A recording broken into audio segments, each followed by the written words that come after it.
Could you start by just telling us your name and spelling it for me? You bet. Hollie VanRoosendaal. Hollie spelled Hollie. VanRoosendaal is spelled VanRoosendaal. And can you tell me your job title and where you work? Yeah, my job title is Director of Employment and Training. I work for Hilltop Community Resources, and I'm stationed at the Mesa County Workforce Center. Can you give me an idea of what you did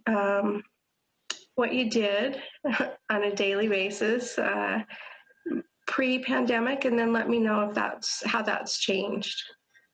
Sure. So quite a variety of things. I have grant oversight, administrative oversight for federal and state grants that come to Mesa County that they pass through to nonprofits. So that's at the Workforce Center and DHS, and we're all on one campus together. It's something like 12 or 14 programs. Wow. As well as being a member of our operations management team at Hilltop Community Resources.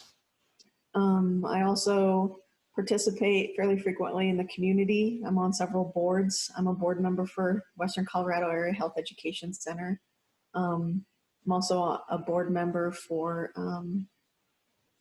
Community Impact Council, which is a nonprofit advocacy here in Mesa County.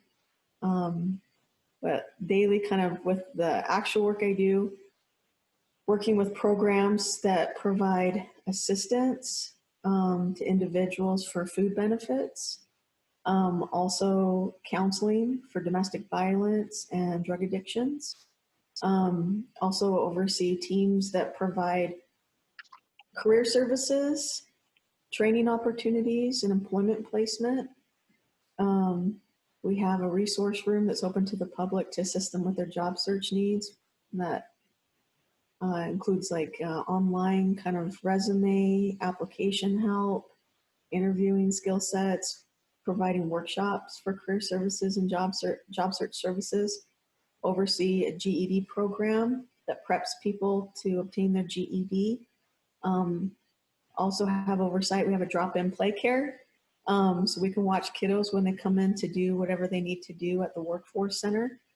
Also oversee a program for, it's called Professional Services, that does assessment testing on folks' skill sets, and also kind of personality, interest-based assessments so that we can provide vocational guidance. Is that called Work Keys?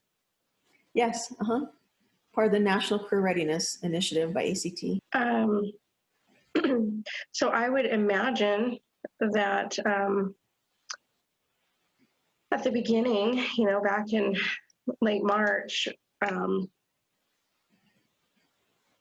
when the stay-at-home orders were issued, some of these programs that required face-to-face interaction perhaps had to change, or maybe even go away, like the drop-in play care, while some others probably had extremely high demand.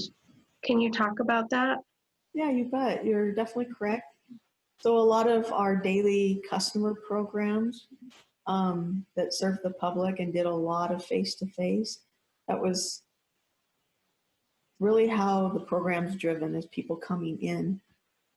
Department of Human Services for Mesa County made the decision to go ahead and close their doors just because of the sheer number of public individuals we serve, and we felt that that would be an issue related to COVID for our staff. We were concerned about the infection rate for our staff going up.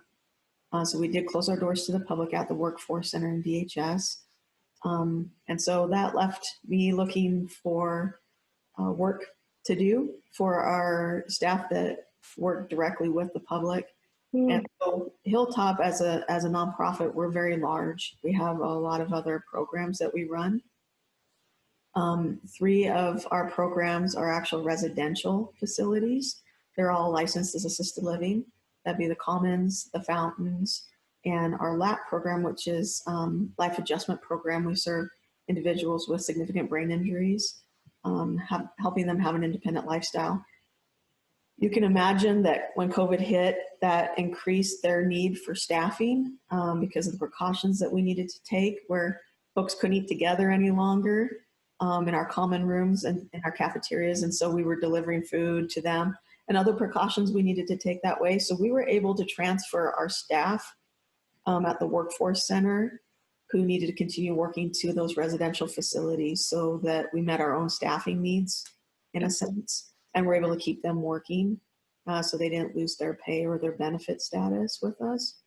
And then some of our other programs related to employment training and our food assistance programs, we were able to completely revamp those and make those virtual. And we've been doing a lot of virtual one-on-one meetings with folks to interview them and get their eligibility in place.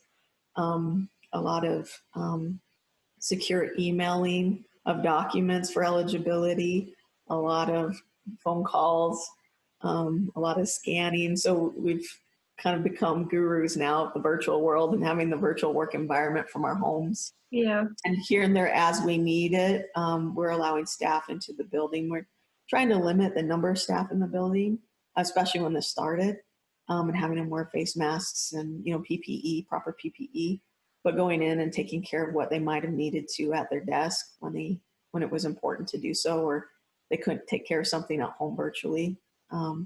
And we've just been navigating it as we go. And when we come to a barrier or like, oh, we didn't see this coming, just trying to problem solve through it and find solutions to it.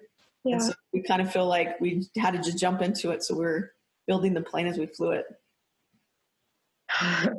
Have you seen, so particularly I'm interested in food and domestic violence programs and how the need for those has increased or changed, and how, you know, if people can't come in and see you, how do they access those kinds of supports virtually, especially if, you know, some people may not have a computer at home to do so. Yeah, that has been the struggle. So people can apply online through a program called PEAK. It's an application system for food assistance and Medicaid, and some types of in some situations, Medicare as well. It's a Colorado system. Those applications go to our eligibility teams at Department of Human Services, which are run by Department of Human Services, by the county itself, not by Hilltop. Mm-hmm. And then they will refer individuals to my program called Employment First. And those are individuals that they determine are able-bodied workers. And so really what that program mandates is that folks go out and do community service hours or work part-time or pursue an education activity every month to earn their next month's food assistance benefit. And so we do what we call workfare. That's where most of the activity takes place in our program. And workfare is literally our case managers placing them at nonprofits in our community where they can do volunteer community service hours. And those hours are calculated by minimum wage and by the amount of benefit they receive in their household. And, you know, there's a lot of paperwork and documentation with that site. They'll have their volunteer coordinators do complete timesheets for us and vouch that this individual was here on these days doing these hours. And when they meet their hourly requirement, we'll release their next month's benefit. Well, as soon as COVID hit, you can imagine a lot of our nonprofits closed their doors also. So we didn't have that option. So there was a lot of discussion at the state level about what to do. And the state did go ahead and make the decision to implement what we call good cause and not have to, we were able to basically waive our mandated requirements for activity in the program.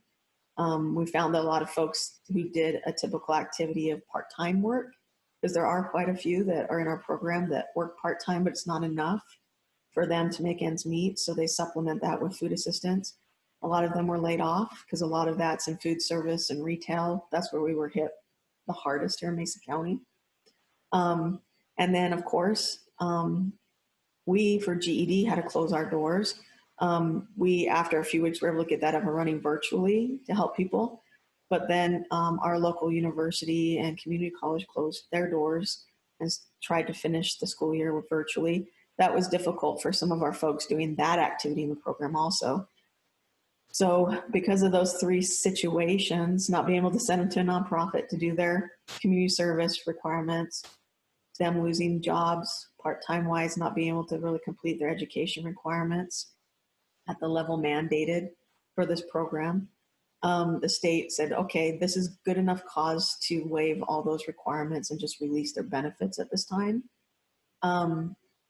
So really what we've been practicing with our case managers is reaching out during this time frame, seeing who's on unemployment, and talking to them about, okay, what happens when you need a transition back to employment, back into our program, working on individualized employment plans with them. We have some online assessments that we can send them to kind of prep them to gauge their skill sets. Just hearing what their actual mental health needs are, and other needs that they might have, so that we can make right referrals to resources that are still open and available to help them in the community. Because we're really, for a lot of folks, their only contact right now, because we're working with a population that is homeless, that suffers from addiction issues, that have significant disabilities, but still are kind of required to work for their benefits, things like that. A lot of folks that slip through the cracks. And so we're in a lot of ways their only contact. So we thought that that would be still important to reach out and make those contacts and see what needs we could help meet, or at least refer to resources if we didn't have them. The other side of it, with our domestic violence counselor, she's embedded with our TANF case management program. So in Colorado, TANF itself is a federal program, temporary aid to needy families.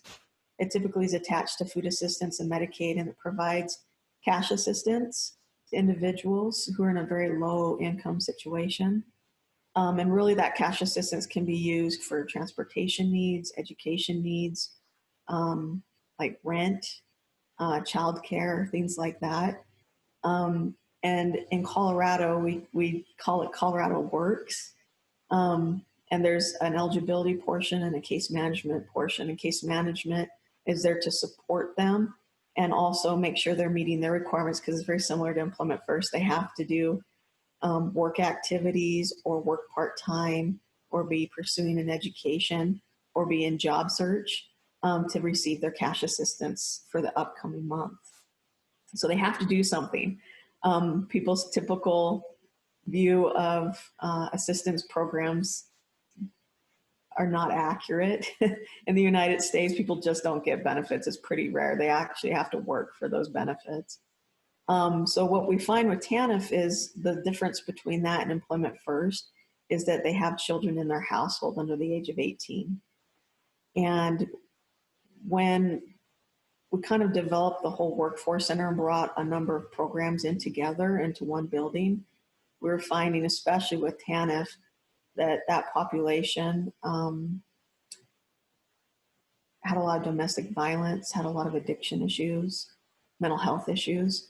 And so we felt it would be really important to have a counselor in-house with us and really technically kind of embedded into that TANF program, because that program is serving families. Mm-hmm. And so they couldn't find a grant to help fund that, and didn't really have the personnel options at the county level to do that. So they reached out to Hilltop, because we do counseling services in a number of ways for the community. And so we were able to bring one of our counselors over about 15 years ago and place them in that program, and they work and have a caseload with individuals that find themselves in one of those three categories: suffering from mental health issues in a variety of ways, domestic violence issues, and or addiction issues. I would imagine people, the stress of losing employment, combined with being stuck in the house with someone or with your family, might increase potential for domestic violence. Absolutely. And one program that Hilltop runs in our community that's a very big program is our Latimer House. And that is for all services related to domestic violence or partner violence.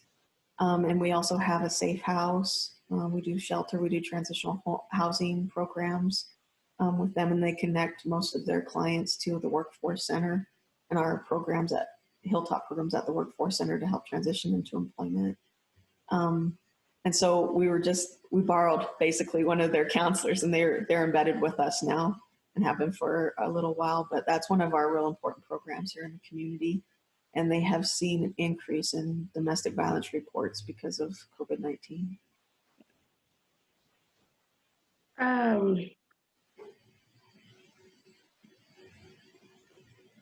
I live kind of near the LAP program, and I've noticed fences up there.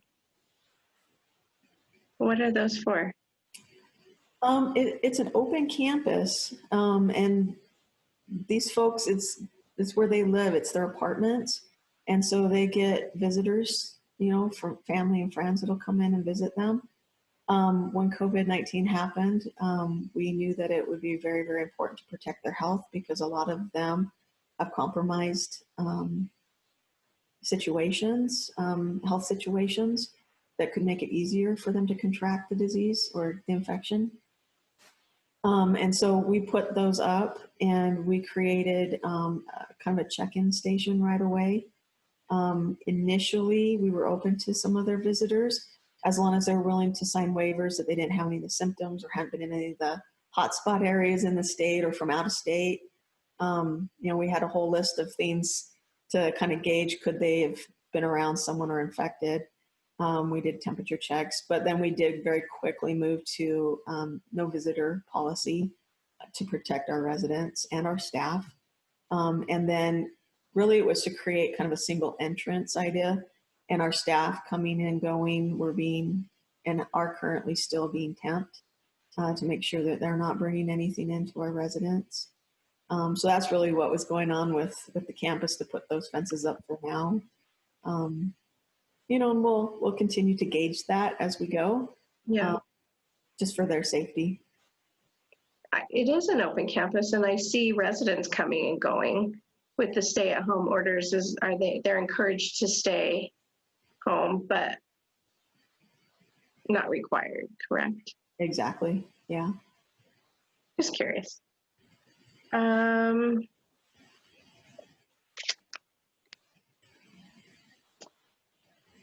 that we're in the safer at home, right, phase, you have plans for reopening some of your programs that have moved online? Yeah, are you working towards returning back to face-to-face contact with the public? Yeah, we're actually in planning phase right now, both at Hilltop and then in my role with Hilltop and DHS, since it's their building that we're located at. I'm part of their leadership team there too. And so, yeah, we're almost ready to kind of create, actually call a date out loud. Our programs that do a lot of interaction directly with the public will be opening back up once we get that date in place. But we've done quite a bit of work to put precautions in place. And so plexiglass has been ordered and is being put up in high traffic areas with the public so that we have at least that guard there. We've been able to purchase a significant amount of face masks for our staff to utilize. Our hope is that we can have 2 face masks per staff per shift each day so that they can take them home and launder them. We're also hoping that we'll be able to have enough, Hilltop's really working hard to secure masks for our clients coming in through the front doors also to wear just as an added protection.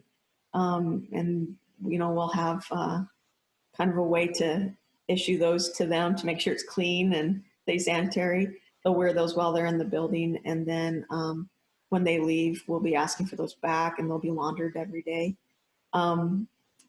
Also limiting the number of individuals at a time that are coming in from the public to access our services. It's going to definitely be happening. And for the programs that typically have had to meet in group settings because we have so many folks accessing the program, again, the numbers will be limited. And we have a very large business center. It's got moving walls, so we can close it into 4 sections if we need to, or we can open it all the way up. When it's open all the way up, it can seat about 350 people in there. And so we're definitely planning on utilizing that for some of our programs to create the right kind of space for social distancing when they're meeting with individuals. We will be keeping our doors closed for some time to events because we put on a lot of employment events, hiring events, community training type events, things like that. But those will be put on hold, and that will be planned out as we get into other phases of this outside of safer at home. And absolutely working with the janitorial staff on proper sanitation, disinfection of everything that we need. And then it's just getting down to the little nitty gritties, like what do we do when someone needs a pen? Do we let them go with that? How do we afford 1 million pens by the end of this? And the right kind of ways to clean the computer keyboards, because the public are going to be able to come back into our resource room and utilize that. Mm-hmm. Some of those details are still being worked out because those aren't as important as some of the bigger picture for us right now. Yeah. And perhaps you're willing to share if you have a personal story. Has COVID touched your life and personally? I guess where my mind goes initially is no one in my life, luckily, thank goodness, has been infected by this and has suffered any health consequences.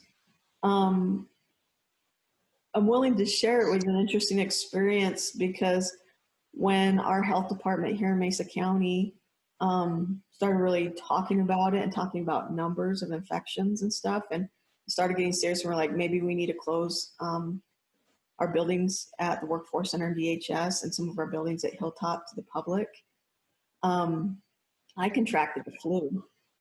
And a lot of those symptoms are very similar, right? And it very quickly turned into pneumonia for me because I do have a heart condition and medication I take make my lungs pretty susceptible. And so I have to admit for myself, that was really nerve-wracking because it was at that point where we were hearing about it just initially coming to the United States and the numbers blowing up and what the experience was for some people. And it was quite an interesting experience to go to the doctor, to call them and say, hey, I'm pretty sure it's the flu. I've had pneumonia several times before, and I feel the same way I did with those previous experiences, but can I even come into the doctor and be seen? And they were in their initial phases. Our doctor's offices here, what do we do with people with similar symptoms to this? And so it took them like a full day to get back with me and let me know what they could and couldn't do. And they're like, yeah, you should come in. And they even had protocols in place then. And so I, walked in and they asked me, please bring a mask, wear a mask in. We don't have any right now because all the PPE had been bought up really quickly. So they couldn't even issue me a mask. I had to find one myself and go in with it on. They checked my temperature right at the door, asked me about the different symptoms I was having. And then I wasn't allowed in through the lobby. They had a separate area outside that they were seeing people. And they were calling it their respiratory clinic at the time. And so I went in there and had a doctor come in with everything on protective equipment wise. 2 layers of masks. He had one, the N95s, and then a regular kind of cloth mask over that. He had glasses on. He had the plastic mask. He had the gown. He had 2 layers of gloves on. We kept quite a bit of distance between us as I talked to him about my symptoms and how I was feeling and everything. But lucky enough for me, it was pneumonia. I got on antibiotics and felt better immediately. And was able to recover from that. But it was an experience going in. So I can't imagine being given that diagnosis and like, now what do I do? And having to go those next steps, like so many have in the United States. But it was interesting to experience that firsthand. Um, I don't know necessarily if I'd say the fear of the medical personnel, but at least the precautions that they were taking, and that it just left a feeling. There was a, kind of not quite panic, but still like very, very cautious and somewhat fearful that this is serious and we're going to take it really serious. Um, and then, I think just work wise, because I was ill right at the get go, I've been doing all my work from home, and here and there after hours or on weekends, pop into the office real quick to pick up things I need, or if I really have to do something there, do it, but not being around anyone. And that experience has been incredibly isolating, more so than I've ever experienced in my life before. And I'm an individual that does pretty darn well independently, and I'm okay with that. Um, but yeah, it's been really, really interesting, kind of going through that and experiencing this barrage of emergencies and urgencies and priorities that all feel just as important as each other, and how to navigate what to hit and how quickly to hit those and get them done. And there's just like this new sense of, or this new feeling of kind of mental and emotional fatigue that I haven't ever felt before. Um, and how to kind of find ways to take care of that, because it's a new sense of burnout. And that's one thing, like, because I've been feeling that and experienced it myself. We've been talking about it at our leadership level in Hilltop. When our folks that have been home come back to work, how do we address this new kind of burnout that everyone's been feeling? I just like, see, it's new to me because I haven't quite experienced something like this before. And it's not just work, I guess, also the fact that here in the United States, we're daily tracking a death toll, and we're watching that. And that's kind of there in your face all the time, and how that can affect you personally, and the concern not only for your own well-being, but your family and your friends' health and well-being. Parents who are older, and so wanting to take care of their needs outside of my own, and going grocery shopping for them, and making sure I'm out and doing things so that they're not out and doing things because they're more susceptible. Navigating that and having it all hit all at once, right? Both work and personally, I think has been really interesting, and being very aware that that is happening for my staff and my teams also. And so at Hilltop, we've really taken a very proactive approach to how do we provide EAP services virtually, and connecting our staff who are at home, and even the ones that are going into work, because they're still isolated. There's not a lot of other folks at work to chat with and eat lunch with and things like that now. So how do we address their needs right now with this isolation and this loneliness? How do we keep people up and active also? So putting on lots of different, we have a really great wellness program. And so how do we also make sure people are participating in that and sending out daily reminders of things, weekly reminders of activities and events that we can do together virtually, making sure we're eating healthy. And so we have, one of the programs we run at Hilltop's Cooking Matters. And so they've been putting that out virtually weekly, so that people can cook together and do cocktails together, fun things like that. And then just within our own teams, touching base daily if we can, just seeing how everyone is, and just being able to express our feelings about this and just get them out. We don't have any solutions in a lot of ways. But then it's going to be a whole new thing once we open up our doors and we start to transition and say, what have we learned that's been really great for our virtual environment? Can we keep that? Can we implement that still? But go back to work, and that's going to feel so different. now that we've kind of settled into our home work environments and navigating that piece with the teams too.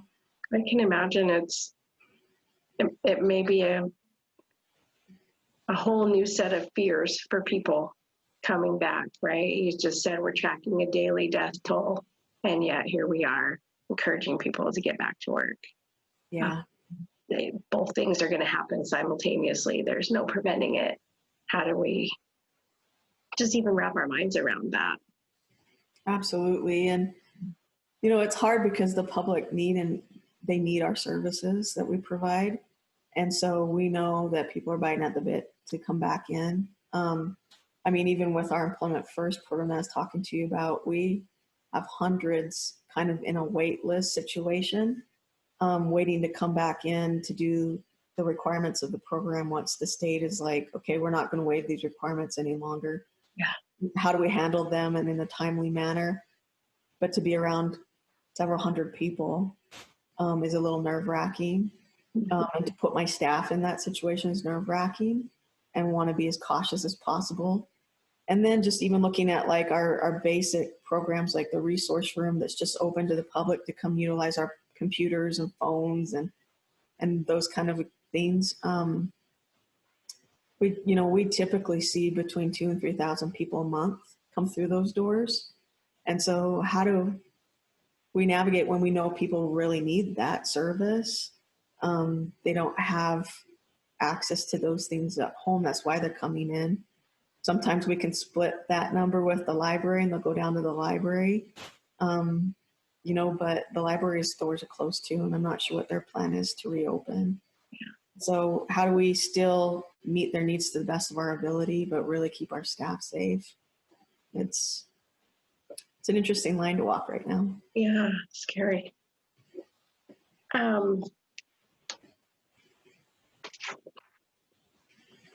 Holly, is there anything else you want to talk about?